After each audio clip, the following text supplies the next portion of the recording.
உங்க நண்பருக்கோ தோழிக்கோ அனுப்பிச்ச மெசேஜ் பெரியவர்களுக்கும் சேர்த்தே சொல்லுகின்றேன். அது அவருக்கு மட்டும் நேரா போயிடுதுன்னு நினைக்காதீங்க.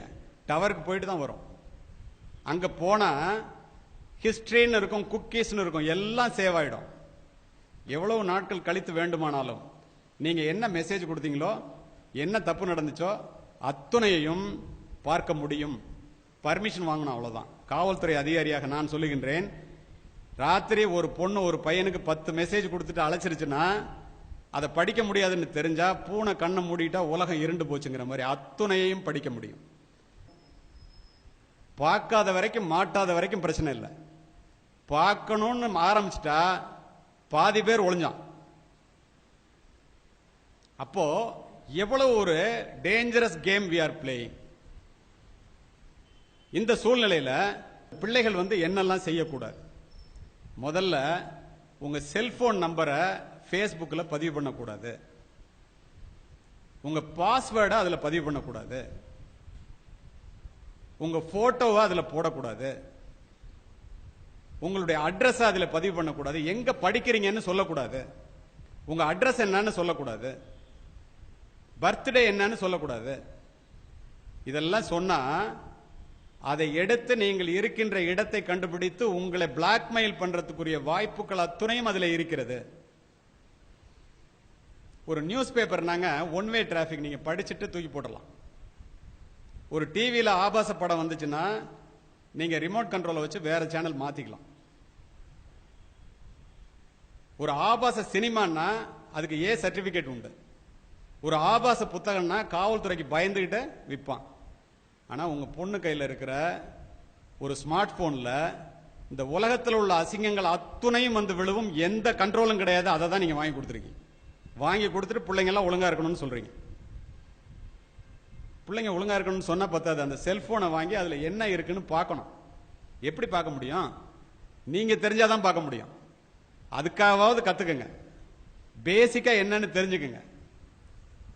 இவ்வளவு கஷ்டப்பட்டு பிள்ளைகளை வளர்க்கின்றீர்களே, பூச்சூடி விரல் பிடித்து நடைபழக்கி முதுகெலும்பொடிய பாடுபட்டு முழு வயிறு காணாமல் உழைத்து இந்த பிள்ளைகளை வளர்க்கின்ற நீங்கள் கெட்டு போகாமல் வேலி போட்டு பார்த்துக் கொள்ள வேண்டாமா? இல்லைன்னா 2000 ரூபாய்க்கு ஒரு செல்போன் இருக்கு, அதை வாங்கி கொடுங்க. பேசுறதுக்கு மட்டும்தான் முடியும். பாருங்க, ஏன் ஸ்மார்ட் போன் ஏன் வாங்கி கொடுக்குறீங்க? பஞ்சையும் நெருப்பையும் பக்கத்தில் வச்சுட்டு பத்திக்காம எவ்வளவு நாள் பார்க்க முடியும் நீங்க? சரி, இப்போ இந்த மாதிரி அந்த செல்போன்ல இதெல்லாம் பதிவு பண்ணக்கூடாது. ஒரு ஃப்ரீ ஆப்ஸ் வருது அப்படின்னு சொன்னா அதை டவுன்லோட் பண்ணாதீங்க. பிள்ளைங்களுக்கே சொல்றேன். ஃப்ரீ ரீசார்ஜ் அப்படின்னா அதை டவுன்லோட் பண்ணாதீங்க. ஃப்ரீ கேம் அப்படின்னா டவுன்லோட் பண்ணாதீங்க. ஏன் தெரியுமா?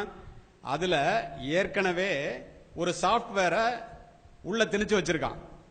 நீங்க ஃப்ரீன்னு நினைச்சு அதை டவுன்லோட் பண்ணீங்கன்னா உங்களுடைய கேமரா, உங்களுடைய போனு, அதுல நீங்க கொடுக்கிற மெசேஜ் எல்லாத்தையும் யாரு அந்த ஆப்ஸை உள்ள வச்சிருக்கிறானோ அவன் பார்க்க முடியும். உங்க கேமராவை அவன் கண்ட்ரோல் பண்ண முடியும். உங்களுக்கு தெரியுமா, சமீபத்தில் அமெரிக்கால 47 கோடி ரூபாய் இந்திய மணிக்கு ஒரு காரு. அந்த கார்ல ஒருத்தன் போயிட்டு இருக்கான். அவன் கார் கம்பெனி ஓனர். பின்னாடி ஒருத்தன் கார்ல வர்றவன் அவனுக்கு போன் பண்றான். சார், உன் கார் கண்ட்ரோல் என்கிட்ட இருக்குங்கிறான். அவனுக்கு ஒன்றும் புரியல. கம்ப்யூட்டர்ல முன்னாடி போற கார் கம்பெனி ஓனருடைய காரினுடைய கட்டுப்பாட்டை பின்னால் வருபவன் ஹேக் பண்ணதுன்னா அந்த சிப்ஸ்ல இருந்து அவன் அதுல கனெக்டிவிட்டி உண்டாக்கி பிரேக் அழுத்துறான். முன்னாடி போறவன் பிரேக் நிக்கல, ஸ்டேரிங்க திருப்புறான், வண்டி திரும்பல, ஃபுல் கண்ட்ரோல் அவனுக்கு வந்துருச்சு. அதையே செய்ய முடியுதுன்னா நீங்க பேசுறதெல்லாம் பார்க்க முடியுமா, கேட்க முடியுமா? கொடுக்கிற மெசேஜை போட்டோவை பார்க்க முடியுமா, முடியாதான்னு நீங்களே முடிவு பண்ணி. அப்ப பெற்றோர்கள் என்ன செய்யணும்? நேராக பேசுகின்ற, ஒருவரோடு ஒருவர் முகம் பார்த்து பேசுவதற்கு கூச்சப்படுகின்ற, சங்கோஜப்படுகின்ற எதையும் செல்போனிலே பரிமாறிக்கொள்ள கூடாது. நிஜ உலக ஆபத்திலிருந்து இந்த பிள்ளைகளை காப்பாற்றுவதற்கு பெற்றோர்களாகிய நீங்கள் எதையெல்லாம் முன்னெச்சரிக்கை நடவடிக்கைகளாக எடுக்கின்றீர்களோ அத்துணையையும் இந்த நிழல் உலக ஆபத்திலிருந்து காப்பாற்றுவதற்கு நீங்கள் எடுத்தே ஆக வேண்டும். இருவேறு கருத்துக்கு இடமே இல்லை. பிள்ளைகளையும் பெற்றோர்களையும் வைத்துக் கொண்டு நான் இதை சொல்லுவதற்கு காரணம், இதனோட சீரியஸ்னஸ் என்னன்னு 2 பேருக்கும் புரியணும். அதுக்காக தான் சிஸ்டர் இந்த மீட்டிங்கை ஏற்பாடு பண்ணாங்க.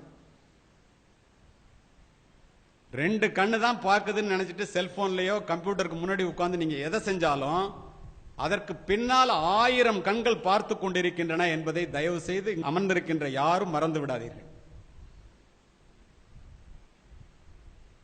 அப்பனா இந்த செல்போனை எவ்வளவு ஜாக்கிரதையா உபயோகப்படுத்தணும்.